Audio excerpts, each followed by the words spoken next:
screen if it makes you feel dizzy. I actually do kind of want to start here.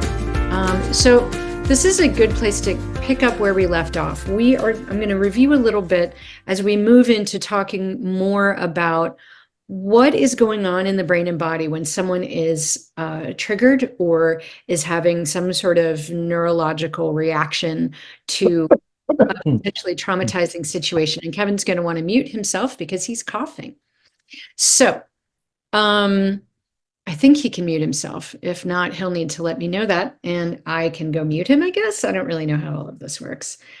Okay, so as you guys remember, when we left off, we were just getting into what is going on when our nervous system is confronted by something that is out of our normal range of being able to cope with it. So we talked about that window of tolerance, right? That wherever you guys all are right now, what you can see and smell and hear and feel, what you are aware of inside your own body is probably fairly calm. I hope it is. So there's nothing in your environment, or there's nothing going on in your body either. Your heart rate's not elevated. You're not, breathing fast or anything like that. So there's nothing inside or outside that's giving your brain, especially the amygdala, right, which, as you remember, is kind of that smoke detector of the brain. There's nothing giving your brain the message, oh, I'm not safe. Okay. So you're in your window of tolerance. And that means that when we talk about the brain and the body, we sometimes use the word regulation. That just means that everything is kind of synced up and working together the way it's supposed to. A good example of that might be when you're driving your car. Okay, so you've got all the electronics in the dashboard and all the sensors in the car. You've got the steering wheel and the wheel and the gas and the brakes. And all of those systems are kind of, they're distinct. They're doing their little thing, but they're also working in sync with each other. One is not shut down. The other is not super powerful. Everything's balanced and communicating. And you really need that. You can imagine if suddenly your steering wheel stopped working and the gas suddenly took off. That would be super, super bad. So the same thing can happen in the brain and the body when we are confronted with a threat. And this is what we went through last time when we talked about there are 5 reactions that our nervous system, that our body system organism can have when we're confronted with something that can possibly hurt us. There's fight. We can get aggressive and fight. Some of the folks you work with, that's their go-to, and they're going to swing on somebody long before they've been able to think through what's actually going on. Okay. Flight, again, pretty familiar. I'm going to try to run away. Great strategy. Freeze is kind of looks like collapse, which we'll review in a second, but it's stillness at a high rate of activation. So I'm frozen, but my heart's pounding. I'm breathing shallowly. I'm probably sweating. I've got a lot of adrenaline coursing through me. And as soon as I feel like it's safe, I'm going to take off running, or I'm going to do whatever. So freezing is stillness, but it's still very, very activated, very adrenalized. And then fawn, we talked about, is moving towards the threat to try to neutralize it. So if someone is angry or yelling, I might be very placating or soothing or overly friendly or flattering or flirtatious or sexual or whatever it is that I think will calm that person down so I can feel safe again. The reason I really like to draw everyone's attention to fawn is that it doesn't necessarily look like fear, but it's fear. It's a fear reaction. The second thing that I want to point out, and this is true of all the things on this slide, is I use the word reaction very specifically. It is not a response. It is not a choice. It's not where you've thought through your options and you go, oh, okay, this one. These body reactions happen in the brain and then signal to the body what to do much faster than you can think. Our thought process is anywhere from a second to about half a second. That's how long it takes to realize what you're doing or to recognize what's going on. Sometimes to describe this, I ask people to imagine that you're at a pool party or a barbecue or something, but you're dressed, you're not going to get in the pool, and someone bumps into you and you get pushed into the water. It's going to take your brain a tiny little gap of time to realize what's going on, right? However, you're probably not just sinking to the bottom while that's happening. In that fraction of a second, your body's already flailing and trying to get you out of the water while your conscious brain is catching up to what happened. Oh, someone must have bumped me, right? So that little gap seems really short, but in brain time, that's really slow. So our conscious brain's ability to look around and go, whoa, wait a second. I think I'm frozen. I think I'm fawning. I think I'm fighting, whatever.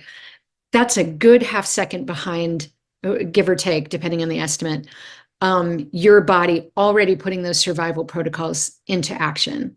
And that's how we need it to be. That's how we survived for millions of years, right? If you have to think about getting out of the way of the car when you step off the curb, or if you have to think about the snake that's about to bite you, you've probably waited too long already. So our brains are built to react much faster than our conscious brain can think. That's important, I think, for two reasons. One, it's really helpful when we keep that in mind with an individual who is translating that reaction in a way that we don't like. They're being combative, or they're running, or they're shut down, or they're freaking out, or whatever. And we may, like that or not, or it might be convenient or inconvenient. It might even be dangerous. It's helpful to remember that they're not doing it on purpose. Now, somebody can do all of those things on purpose. That can also be a choice. But in that moment, when someone is activated into either a previous trauma, if they have a trauma history, or, they have no trauma history, but something is a threat, like you're driving down the freeway and someone's merging and they don't see you and you have to jerk your car out of the way, it's helpful to keep in mind that they're not doing that to be a pain in the butt. They're not doing that to mess up your day. They're not doing that to be manipulative. They might in other circumstances when they've got time to think about it and decide that's what they want to do, but that's not what we're talking about today. We're talking about a reaction that is much more like a reflex. And remember last week I talked about a reflex, like if you go for a checkup and the doctor hits your kneecap with that little mallet and your leg flies up, that's a neurological test to see if your nervous system is healthy. And that is only slightly faster than being triggered in these ways into these survival reactions. Okay, so this is not someone trying to give you a hard time when they're doing this. And then the last one, we talked about collapse and dissociation. These first things often, they don't have to happen in this order. Some people will go right to shutdown, but we will also see this kind of happen in order. So when I used that example last week of I'm trapped in my car, I can't get out, I think I'm about to die, I might struggle and be frantic and try to get out. But if I can't long enough, and I feel really helpless and powerless, eventually I might go into shutdown. And that is where I'm no longer mobilized. I'm no longer adrenalized. I feel shut down inside. It's like someone cut the power. Or as I said last week, a description of it could be like you're in a building and it goes from all the alarms blaring and all the lights flashing, trying to get you out of the building, to now the power has been cut. So it's dark and it's cold, the door is locked, and there's nothing happening. And we can see this in subtle ways in the forms of dissociation that you're probably familiar with, even if you don't know that's what you're seeing. When somebody, as we said last time, is saying something really upsetting, but they're kind of blank, or they seem very like monotone or robotic about it when they don't usually communicate that way. When people kind of check out, we all can do mild forms of dissociating all the time. If you think about, if you have a familiar route that you drive every day to and from work, and you get home and you've been like, I don't know, jamming to your songs, or, replaying an argument you had at work or something like that. And you suddenly realize you haven't really been paying attention to your driving for some time, and your brain's been on autopilot. That autopilot function is a mild, subtle form of dissociating. So this is all on a spectrum of human experience, and we're all capable of all of these things. Collapse is sort of, I think of as like the visual or the physical visual companion to the dissociating and the shutdown. So some people will literally kind of fold in on themselves. Some people will actually be like curled up into a fetal position. Sometimes it's more subtle and their face just looks kind of blank and shut down. But you will see this. Now, I do want to make a distinction here. Some of you guys work with people with complex neurological issues, and some things like what I don't know if we still call them this, but a petit mal seizure that's like just seconds long can create that similar sort of like, vacant, slack look on someone's face. That could be seizure activity. It doesn't have to be someone who's being triggered by their trauma, but they can look kind of similar. I do want to make another point about this, and it's simply that sometimes I believe in our helping professions, whether that's mental health or DD or it's special ed or whatever. We sometimes, I believe, unknowingly, and I believe usually with good intent, can put people in this state.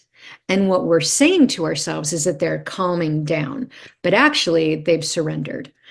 I was trained when I worked with teenagers with pretty severe emotional disturbances in doing restraint. I was well trained by the agencies where I worked. I believe we did our best to restrain people safely. We fortunately did not have a record of serious injury. We all know that restraint can be dangerous no matter how well you do it. There are people who die every year because of restraint. Restraint is a very difficult conversation, and it's hard to have a simple answer. So I'm not in this moment making a stand that we must always do restraint or we must never do restraint. I think it's really, really complicated. I do simply want to say this. I know now, with my expertise in trauma, that what I was actually doing when I thought someone was calming down, when we physically held them down long enough, what they were likely doing most of the time, if not all of the time, is that they went out of their 4Fs hyperarousal state down into collapse. So we were at best re-traumatizing people, at worst probably creating more trauma. Again, I understand the situations in which restraint gets used.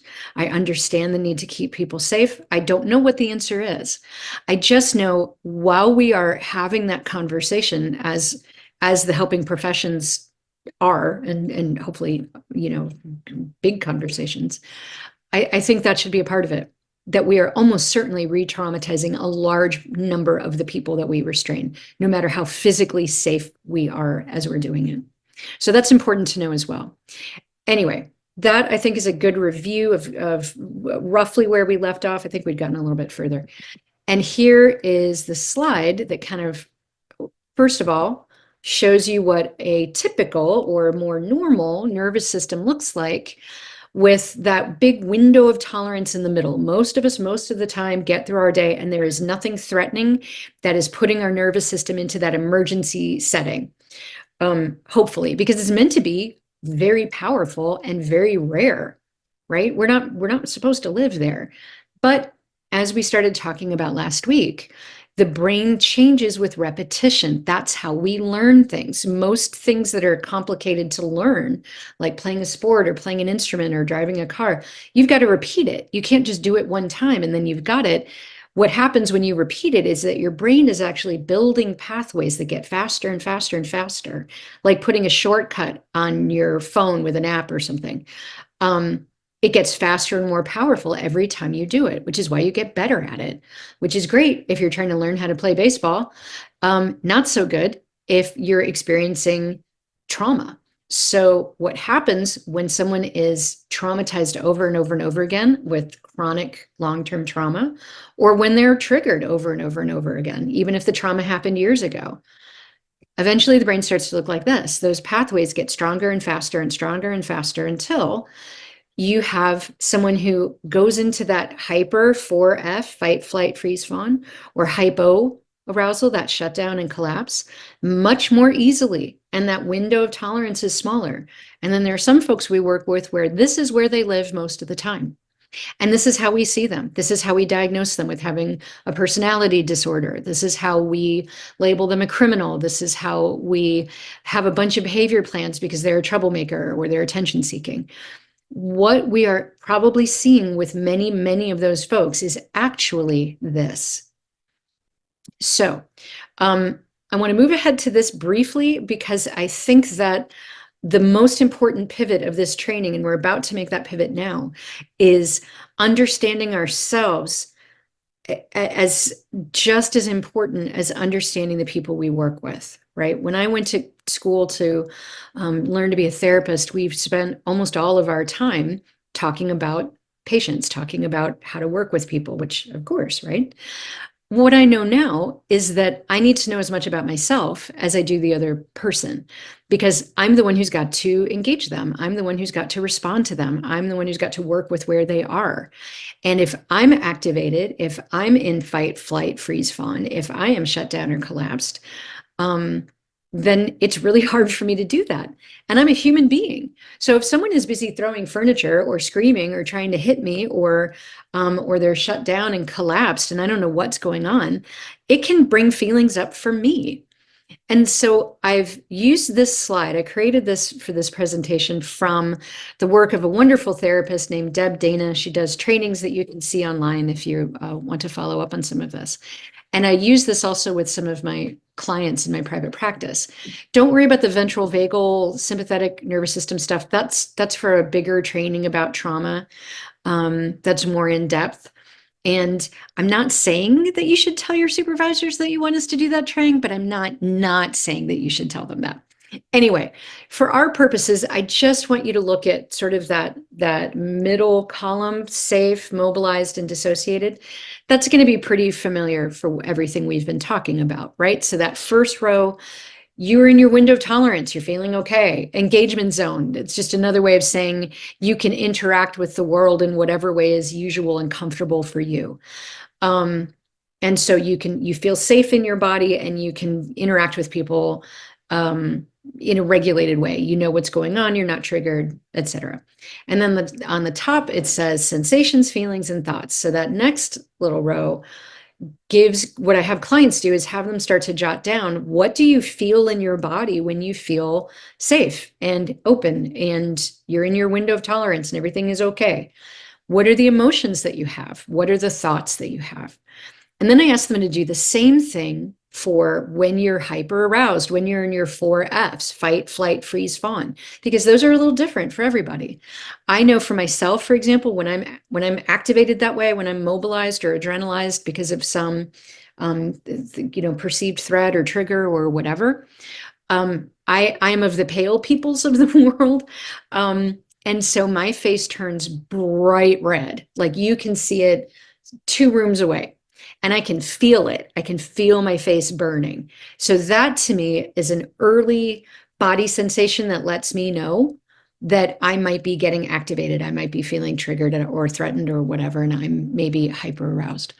And then the last one, you guys get where this is going. It's the same thing. It's just on the other end of that scale, right? So in that hypo arousal, shut down, collapsed, dissociated, what does that feel like in my body? What are the feelings that I can notice when I'm in that state? What are the thoughts that I'm having?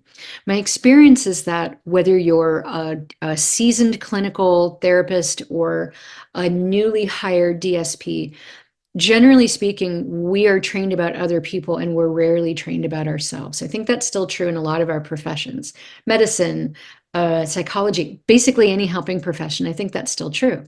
And so the reason I've included it here is that I really, really encourage you guys to spend a little time on this. Whether it's part of that work pages packet that you guys are going to be getting, or it's something you just jot down on your own or journal, or even just think about or make little notes on your phone, whatever works for you. The more you are familiar with this, the more you can work with your reactions to somebody. Because as we all know, when a staff person or a family member or a foster parent or law enforcement, I don't care who it is, when someone is activated in their stuff, when they are feeling defensive, when they are feeling scared or angry or whatever, that's when power struggles happen. That's when you don't get good resolutions to situations. In order to respond to trauma, and that's what we talked about last time, that trauma responsive care is the next step beyond being informed about it. Informed, you just kind of have some information, which is great and important. Responding means now you're actually trying to interact with somebody in a way that is helpful. In order to do that, you've got to be regulated. If you're dysregulated, you can't help someone else get regulated. You just can't. This doesn't mean you have to be perfectly calm, and like, but you do need to be relatively grounded. You do need to be relatively present. If you're freaking out or shut down, you can't help anybody else. That's just common sense. So I really encourage folks to think about this slide. And in whatever way makes sense for you, start to track that stuff or become more familiar with it. As someone who's been doing mental health work for, dear God, nearly 40 years, 36 years now, I think. I am still learning this about myself. There's always more to learn. And I think it's a lifelong process to learn more and more about yourself as you're learning more and more about other human beings, especially the human beings that we are committed to helping and supporting. Okay, so this last thing, I never have enough time, but I do want to touch in on this.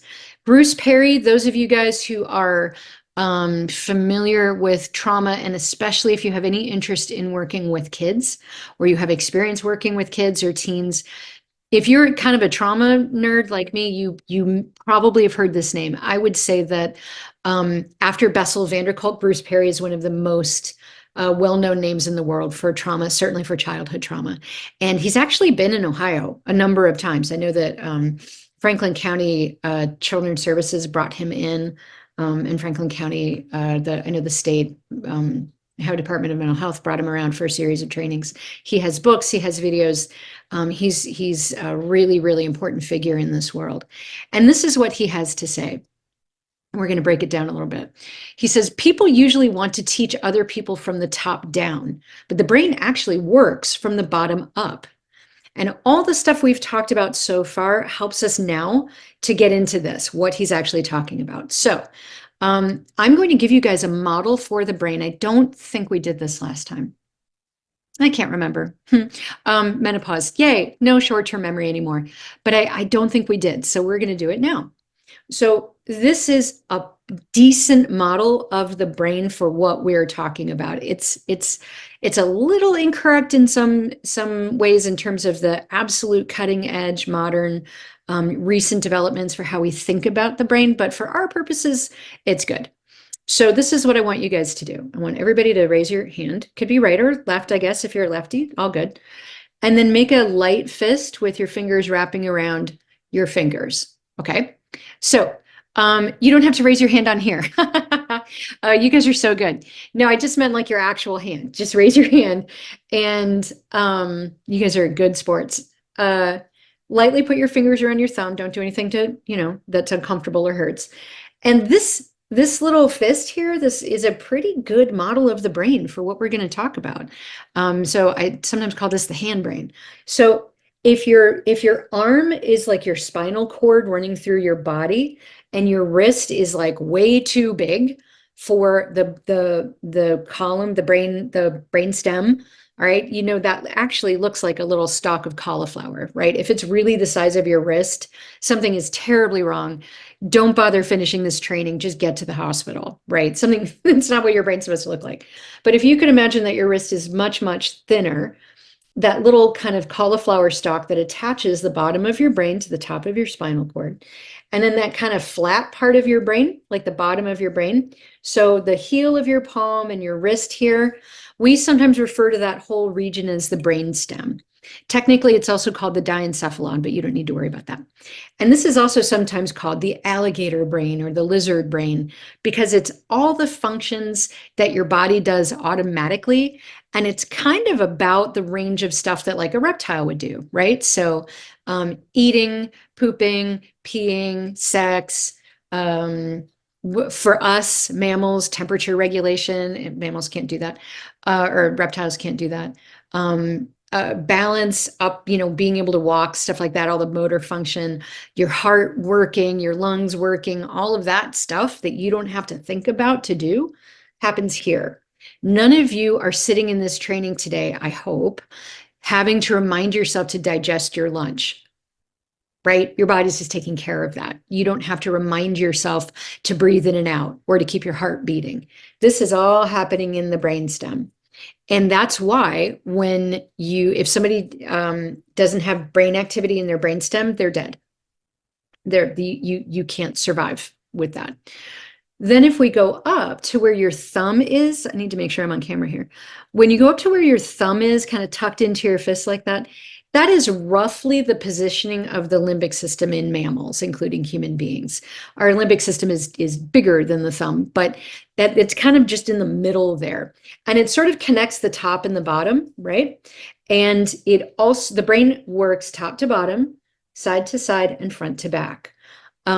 We'll talk more about that in a second. But the limbic system has a lot going on. The limbic system, among other things, is sort of like a traffic cop, kind of directing activity for where information is going to go in the brain.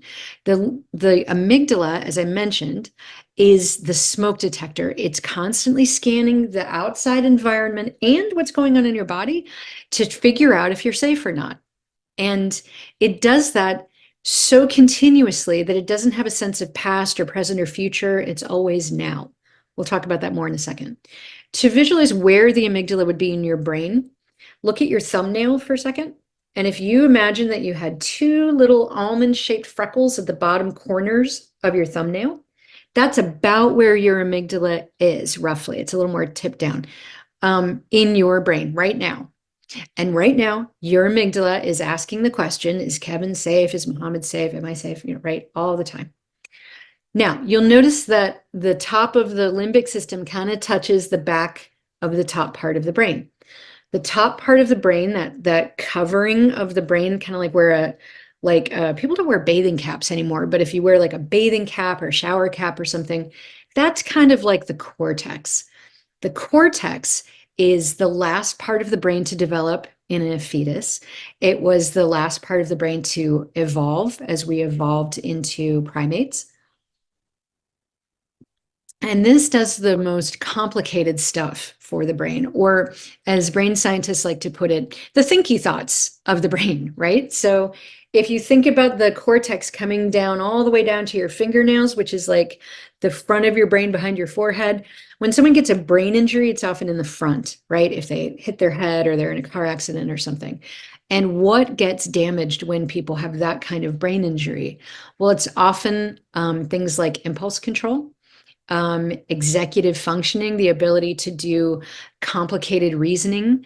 A lot of that stuff gets damaged when we're hurt here. If we have a stroke or a brain injury on the side of the cortex, that can affect, especially on the left side here, that can affect speech. That's where one of the speech centers of the brain is. So depending on what part of the front of the brain, it has to do with different functions, but the cortex is where all the thinking happens, and that includes decision making.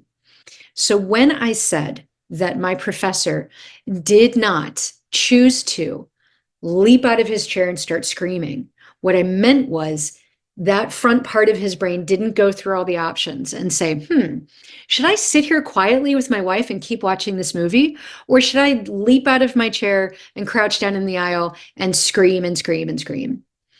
If he had done that, that would have been a decision. And that would have meant that the top part of his brain was active and online and he was making choices. Okay. What happens when we are presented with an overwhelming trigger or threat, like whatever was happening on that movie screen that made my professor relive in those seconds being in mortal danger in the war, right? When his nervous system reacted, what was happening in his brain was that the amygdala was taking in what it was seeing and hearing in the movie, and it was like setting off a smoke detector. And how loud is the fire alarm in your building? Probably pretty loud, right? So it's going, wah, wah, wah, get out, get out, get out, fire, fire, fire. And the entire body reacts to that, because what happens is that, I won't bore you guys with the HPA axis, but there's actually like these like series of spots that get triggered all down the brain, boop, boop, boop, boop. And that triggers the release of norepinephrine and cortisol in the brain. Talk more about that in a minute. That triggers the release, that goes all the way down through the nervous system, and that triggers the release of cortisol and adrenaline in the body. So that heart going and sweating and blood rushes to your vital organs to protect them, and your muscle fibers are twitching. And that's when you're doing things like jumping up and screaming. Okay, that is lighting up the amygdala, the limbic system, and the brainstem and the nervous system of the body. If for some reason my professor had gone to the movies, but he also wanted to get an MRI at the same time, which people usually don't do. But imagine that for some reason we're scanning his brain activity while he's watching the movie. What we would see in his brain is that the middle and the bottom of the brain, the limbic system and the brainstem, would be lit up like a pinball machine. Just bing, bing, bing, boom, boom, boom, right? And I hope you guys all appreciated my impersonation of a pinball machine. I didn't really know I was going to do that. A lot of times I say things before I know what that's going to be. So enjoy. At the same time, the top of the brain is relatively shut down. And that's a survival strategy as well. Our bodies evolved to protect us and to live. So it's an advantage if our brain isn't wasting energy at the top, where I can do long division or write an essay. I really don't need those skills when I'm running from a tiger, right? I just don't. So that's shut off. The brain is really, really efficient, and it sends all the energy to where it needs to be. Just like in a building, if the emergency systems come online, all the unnecessary stuff goes offline, right? That's why when people are really terrified, they can't usually speak. They might be able to scream. My professor could scream the word incoming, but he couldn't form a sentence. And it took him a few seconds after he was out of the movie theater and as he started to calm down. It took him a few seconds before he could speak again. If you've ever been really terrified, or it happens for a different reason, but if you've ever woken up out of a nightmare and at first you're paralyzed and you can't talk, it's like that, okay? The reason I'm making such a big deal about this little point about speech is I want you to ask yourself, what do we often say to individuals when they are acting in whatever way they're acting because they've been triggered? We usually will say to them, you need to use your words, right? And if what's happening is what we think is happening for many folks, that what's actually going on is they're triggered and their limbic system is overactivated and the brainstem is overactivated and their body is overactivated, but the top of the brain is pretty much offline. They literally physically cannot do what we're asking them to do. They can't. Now, give it a few seconds or give it a few minutes when the amygdala starts to calm down and the top thinking brain comes back online, then that verbal ability will return. But keep in mind, if you're working with an individual for whom language is already tricky, right? Maybe they struggle at the best of times with spoken language, or maybe they don't have any language at all, or English isn't their first language, or whatever it is, it's going to take even longer. Okay. So what we're dealing with when someone is triggered or when someone is threatened is an overactivated limbic system, particularly the amygdala. The amygdala is shutting everything else down until this person gets out of danger, right? Makes sense. In trauma circles, we use the phrase, the amygdala hijacks the brain. And I don't love that because it's got sort of a negative connotation. We don't think of hijacking as a good thing usually. But it is a survival mechanism, right? The emergency system is on. You can't use the elevator because the system won't let you because it's not safe or whatever. And you have to use the stairs because that's what's safest. That's what the brain is doing in those seconds. All right. So one thing that people won't be able to do is talk. The other thing they won't be able to do, you guys, and this is really important, is reason. So ask yourself how often you have seen people do this, or maybe you've done this. I know I have. When someone is, flailing around or being aggressive or freaking out or whatever, and I try to get them to act the way I want them to act by reasoning with them. So I might say, you can't run into traffic. That's really dangerous. Or this is one of my favorites. If you keep this up, you're going to lose your privileges. Okay, again, I get it. But let's say I'm the individual you're working with, and you say, Lara, if you keep this up, you're not going to get to go on the outing tonight or whatever. What you're asking me to do is a logical process. You're asking me to say, oh, if I want B, then I've got to do A. Oh, what I'm doing now in the moment is going to affect something in my future. That's a pretty complicated reasoning process. That's why young children can't do it until what, 5, 6, 7? That's what 7, we used to call 7 the age of reason. That's how long it takes for their brain to hook up the links to be able to think about that. You can't ask a 3-year-old to do that. Their brain won't do it, right? We usually don't hire 3-year-olds for their planning abilities. They can't do that stuff. Also, it's illegal to hire 3-year-olds. So we already work with people who, if they've sustained brain damage or if there's a congenital problem, often it affects that very sensitive region of the brain involving that kind of reasoning. So we're already working with people who struggle with that sometimes. If you've ever worked with folks with fetal alcohol syndrome, I won't get into the specifics of that. That brain science is devastating, right? When there's damage to the parts of the brain that can do that. They really struggle with understanding that what I'm doing now can affect something in my future. When we are triggered, when we are under threat, we can't do it either. Why? Because that stuff is roughly in the back of the front of the prefrontal cortex. So the prefrontal cortex is the part right behind your forehead. A lot of the functions that we're talking about kind of happen at the back of it. So like if you can imagine where your fingers touch the side of your thumb, that's where some of these functions are typically happening. And remember, everybody, that part's offline.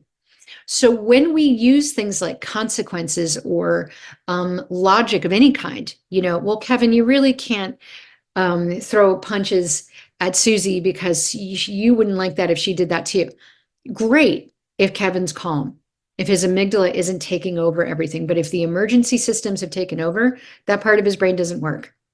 It just doesn't. It'll come back online eventually once he starts to feel safe. But until then, we are literally wasting our breath. They can't use what we're saying to them. So when Bruce Perry says, people usually want to teach other people from the top down, but the brain actually works from the bottom up, what he is saying, remember that? I know we've been on this slide for a long time. Probably thought I forgot about it. What he's saying is we often want to ask people to do that kind of logic or thinking or problem solving or using their verbal skills. And that's a very top brain function. But if the body has experienced something, my eyes or my ears or my smell or whatever it is, or I feel my heart racing, whatever that is, if my amygdala has interpreted that as Lara's in danger, all of those functions that someone's trying to teach me or connect to with me, they're not working. So when he says the brain actually works from the bottom up, what he's saying is we've got to help make sure that the amygdala is calm, that the amygdala is saying everything's okie dokie, and that the top of the brain, the cortex, has the best chance to work as well as it's capable of working. If you want to teach me something, you've got to make sure my brain from the middle and the bottom and that my body are all feeling safe and regulated and present in order for me to listen and learn whatever it is that you're trying to say to me. So this is true not just if someone's triggered or if someone's threatened by something or scared by something. It's true all the time. Why are school programs that teach kids really simple forms of like calming strategies or yoga, the preschools that offer kids hugs when they walk in if they want one, that make sure kids aren't hungry, that give kids breakfast before the day starts? Why do they do that, and why do they have good outcomes?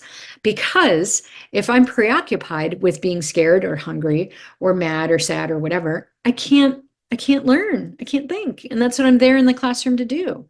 And so we start to see how trauma responsive care really begins to ripple out. And it's not just Lara's freaking out or Lara's shut down and I want to be able to work with her, so I guess I need to calm her amygdala down. It really says, I want Lara's amygdala to be calm all the time. anytime we're trying to do anything. That's what I'm going to think about first. So if you are working with me in occupational therapy, or you are teaching me a new skill, or we're going on the bus for the first time so I can learn a bus route, making sure that I feel safe to start is how you are going to use your time with me the best. And I'm going to have the best chance to feel successful at whatever it is I'm trying to do.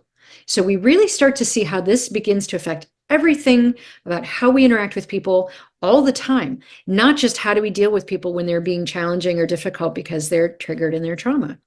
All right, so thank you, Bruce Perry. All right, we're going to break this down a little bit more.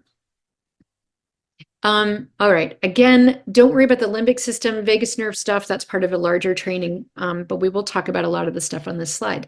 It is not enough to be merely informed about trauma. It's a critical beginning, but we've got to move further. We have to learn how we can respond to people who are experiencing trauma, and that actually helps us help them heal. I'll explain more about that as we get a little further in today, but for the moment, I'll just say this. It doesn't just make the moment go better, although that's really important. Preventing power struggles, preventing confrontations, helping people to de-escalate, to get them back into their window of tolerance so they can think about a choice rather than flailing around instinctively. That would be enough just to have better outcomes in that moment. But what we'll also see is that it also helps them be successful at other times when we're just trying to help them learn or grow. And not only that, that would be enough, but even more, it gives people enough of the experiences over and over again that can actually start to change the brain. The problem with trauma is that the brain changes after too much stress for too long. The good news about trauma is that the brain can change again. It can heal as well as be injured through experience. So when we are understanding what's going on with the brain, and when we are intentionally and thoughtfully and skillfully trying to work with the brain instead of against it, it can affect someone's whole life, right? So I've already talked about how trauma is being unsafe and out of control. Right? If I feel great, I'm not going to experience something as traumatizing. And we've even talked about how a stressful situation doesn't necessarily become traumatizing. Let's go back to that car thing. If I roll my car into a ditch and I'm not seriously injured, I'm probably very shaken and frightened, but if I can unhook my seatbelt and climb out of the car right away, and I get help right away, and there's someone there to put a blanket around me and help calm me down, I may still experience that event as traumatizing, or I may simply experience it as stressful. If I'm trapped and I'm scared for my life and I'm alone and there's nothing I can do to help myself, especially if it goes on and on and on, that is almost guaranteed to become a trauma, right? So it varies from person to person, it varies from event to event, but a traumatic event is one in which I have been made to feel profoundly unsafe, threatened, scared, whatever word you want to use. I am not safe, and I'm out of control of what's happening to me. I can't do anything to improve my situation. I can't get myself out of it. I can't get safe.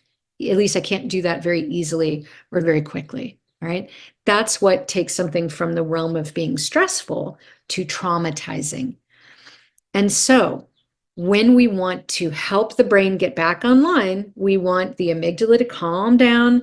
We want to stop sending that distress signal through the brain and body. We want the thinking, choosing brain to be back online. It makes sense that people need to feel safe and in control, right? That's pretty intuitive right there.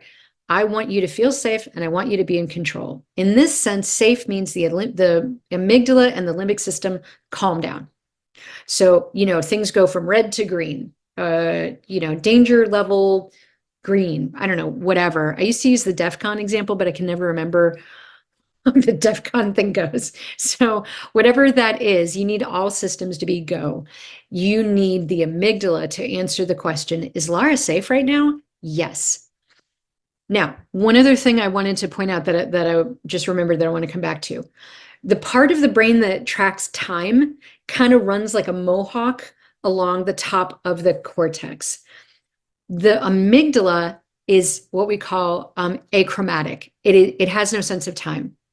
I think I said that word right. It just means it's not aware of the passing of time. It only exists now. All right. Again, kind of like a toddler. You know how toddlers, if you say your birthday's in 3 months, they have no idea what that is. They only know now.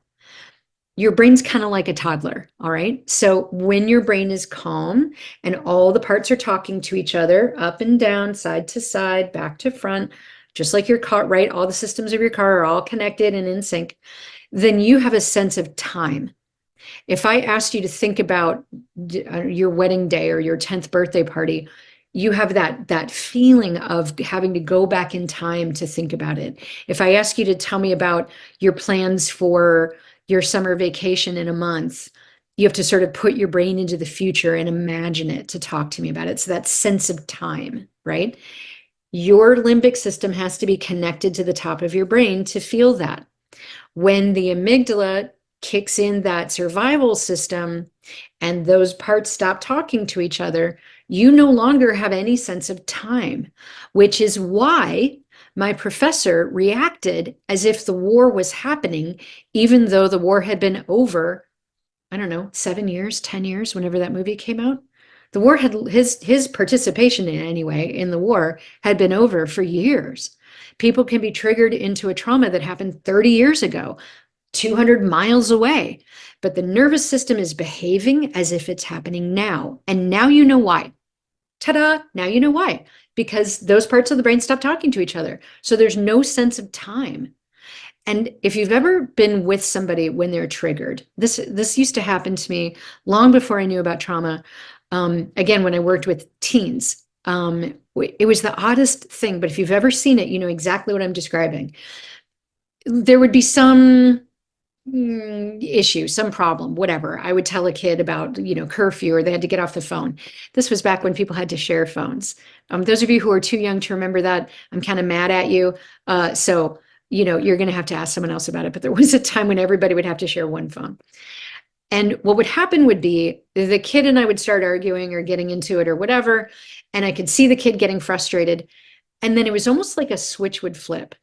And something in their face and eyes would change, and they would just go off, screaming, calling me everything but what my mother named me. The thing, right? Just losing it.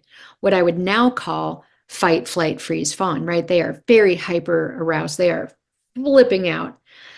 And if you look in their eyes, you can see that they're not here anymore. They're not reacting to me. I don't know who they're yelling at, but it's not me, right? This is way bigger than whatever the two of us were in a hassle about to start with, right? If you've ever seen it, you know exactly what I'm talking about. And what you are seeing is these regions of the brain, they're offline. They are not talking to each other anymore.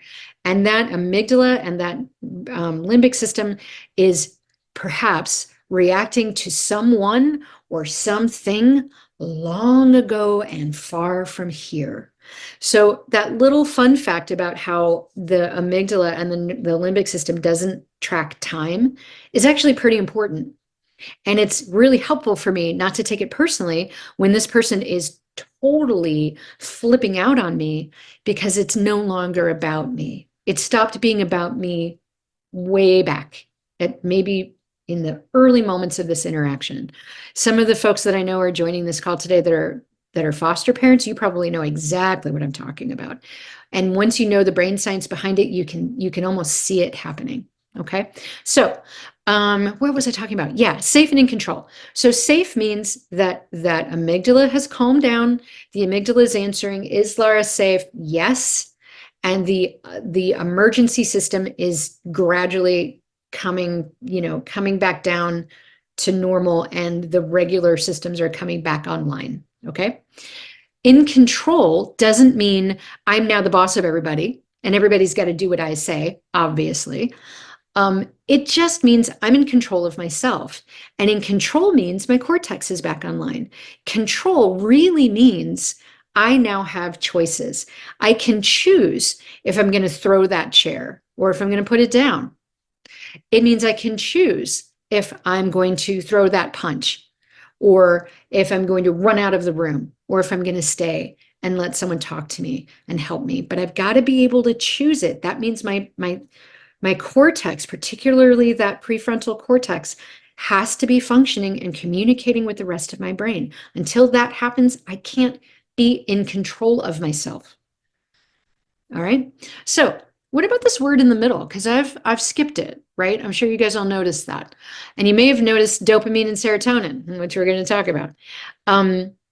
Connected is something that I added, that Kevin and I added when we created the system of trauma responsive care based on brain science. If you look at trauma-informed care models, whether that's SAMHSA or there are others out there, Sanctuary Model, Covenant, whatever, they tend to focus just on safe and in control. They may use different language, but those are sort of the two main parts of any trauma-informed care training, which is great. Connected, as I said, really uses brain science. So remember when I said, I think I mentioned it last week and then I said it today again, that the brain starts pumping out norepinephrine and cortisol when the amygdala starts signaling, hey, hey, danger, danger. I said it was going to be important because normally I wouldn't bore you guys with like all the details of neurotransmitters. Neurotransmitters are just the chemicals that make the brain work, right?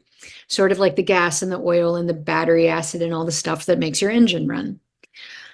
So there are dozens and dozens of neurotransmitters and they do lots of different things. The brain is unbelievably complicated. I saw a number once that was an estimate of how many things your brain is going to do for you in the time that you're alive. So all over your lifespan, how many little operations does your brain do for you? The number was like 11 billion jillion D. I don't know. It was a number so big, I can't even comprehend it. So the brain is, in that way, unbelievably complex, and we are still at the edge of really deeply understanding how the brain does what it does. But in another way, the brain is really simple.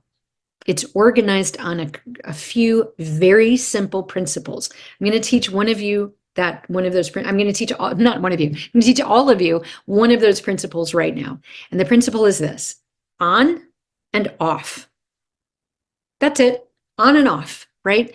If your brain starts something, it has to be able to stop it. So if I want to scratch my nose is itchy and I want to scratch it, my brain has to start my hand moving up to my nose and scratching my nose. Do, do, do, do. But then it also has to stop it. Otherwise, I'll just keep going until my nose falls off. And in fact, if you know anything about like neurological disorders, and some of your folks may suffer from them, unfortunately, something like Parkinson's interferes with the on-off switches of the brain, which is why some people with Parkinson's find it hard to start a movement, like to move their hand, but once it starts, they have a hard time making it stop. The on and off is damaged. So on and off is pretty important. And when the brain is pumping out norepinephrine and cortisol in the brain, remember I said that signals that chain reaction that makes us produce a bunch of cortisol and adrenaline in the body to get us ready for fight or flight, freeze or fawn. That means that the on switch for a threat, the on switch for that emergency system to kick in, the on switch for fear is norepinephrine and cortisol. That's the on switch. And as we just learned, if there's an on switch, there has to be an off switch. The off switch for norepinephrine and cortisol is dopamine and serotonin. Yay!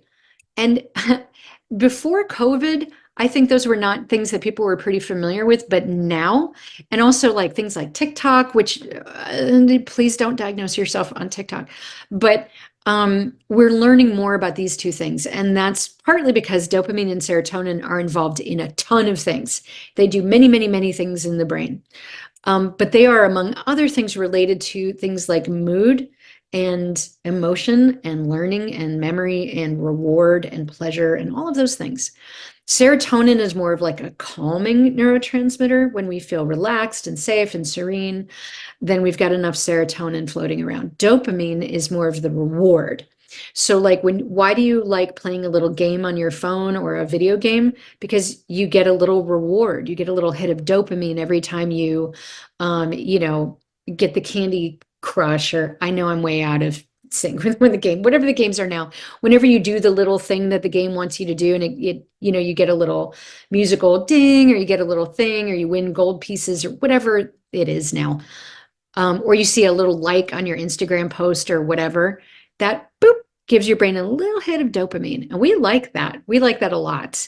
Dopamine is what our brain releases for things like sex, gambling, cocaine, online shopping, likes on social media. My two personal favorites, fat and sugar. Mwah. Basically, anything human beings really, really like, dopamine is involved with it. And we all learned this during the pandemic because very, very few of us, especially in the early days when everyone was really freaked out and we were all in lockdown and we were all super stressed and nobody knew what was going to happen. It was really, really, really scary. So what did we all do? Very few of us amped up our kale salad intake and really worked on getting our taxes ready. We did things that released dopamine and serotonin. We wore our comfy clothes. We snuggled on the couch with people that we loved. We binge watched, I don't know, The Office or whatever. And we probably ate a lot of mac and cheese and donuts. I know I did. Lots of things with dopamine and serotonin, right? So, as I said, and we'll wrap up on this concept and then we'll take our break. Fear releases norepinephrine and cortisol. That is the on switch for fear. What breaks down norepinephrine and cortisol in the brain? You guessed it, dopamine and serotonin. When your brain starts releasing dopamine and serotonin, it literally breaks apart those chemicals that the brain was previously pumping out. It's like if you have let's say you're doing the dishes and you've got a pan with a lot of greasy water in it because you put water in the pan to wash it, and then you drop soap in it and the soap breaks apart that film of grease on top. That's a bit what I imagine it looks like in the brain. When your brain stops pumping out norepinephrine and cortisol and it starts releasing dopamine and serotonin, the dopamine and the serotonin literally break down those stress chemicals. They're called chemical antagonists. They fight with each other. They break it down. And so dopamine and serotonin becomes the off switch for fear, right? So when someone is feeling unsafe and out of control and their brain is releasing all of this norepinephrine and cortisol, we want the brain to start releasing dopamine and serotonin to break those chemicals down. That helps the brain feel safe again and come back online. Now, what can we do? Well, we could give someone a bunch of cocaine. That would work. We could give them a box of donuts. We could take them shopping, or we could take them to a casino. A lot of those things are not healthy, and a few of them are illegal and dangerous. But fortunately for us, there is a more powerful way to get the brain to start releasing dopamine and serotonin. As powerful, if not more, than any of those things that I've already mentioned. And that is love. That's it. Love, connection, warmth. Feeling that someone is with us, that they care about us, that they feel warmly towards us, whether they are, our best friend from the past 30 years or a kind voice on the phone when we're calling 911, it doesn't matter. Our brain will release some amounts of that dopamine and serotonin. Obviously, the deeper the connection, the more powerful the reaction. But if you've ever been in a crisis yourself, and you've had someone speak to you in a warm and reassuring way, even if you have never laid eyes on them before in your life, you probably remember to this day how deeply reassuring that felt and how you started to calm down. It's not magical. It doesn't, instantly make everything rosy, but it starts shifting the tide. And so when we want that amygdala to stop signaling danger, when we want the brain to stop pumping out norepinephrine and cortisol so that the body can stop producing all that adrenaline and cortisol, when we want that person to feel safe and in control, the fastest, most powerful way to get the brain to start doing what we want it to do is to help that person feel connected to someone who cares about them. And that's us. Another way to say it is much more elegant, and that is that love is stronger than fear. It literally is stronger. It just is. My favorite verse of the Bible actually says this even more beautifully. Perfect love casts out fear. I believe that's John 1:4, I think. Put it in the comments if I'm wrong. But the apostle was actually neurologically exactly correct. Love is stronger than fear. Now, you can call love the love that you have for your child or the love that someone has for their partner. But I think even when we are able to act in a warm and kind and caring way, that's a way of demonstrating love. And nothing is more powerful for the human brain. So we're about to go on our break. And when we come back, we'll talk more about how we position ourselves as human beings with our own feelings and our own history and our own stuff, what skills we use. And that's what we're going to be spending the rest of our time on to help ourselves to get into a space that is more safe and in control so that we can help someone feel safe, connected, and in control, help get their brain back online, help them be in a position to actually make choices or to learn, rather than to be blindly flailing around and reacting to their trauma. So we're going to stop there. I'm going to pause the slides and I'm going to pause the recording.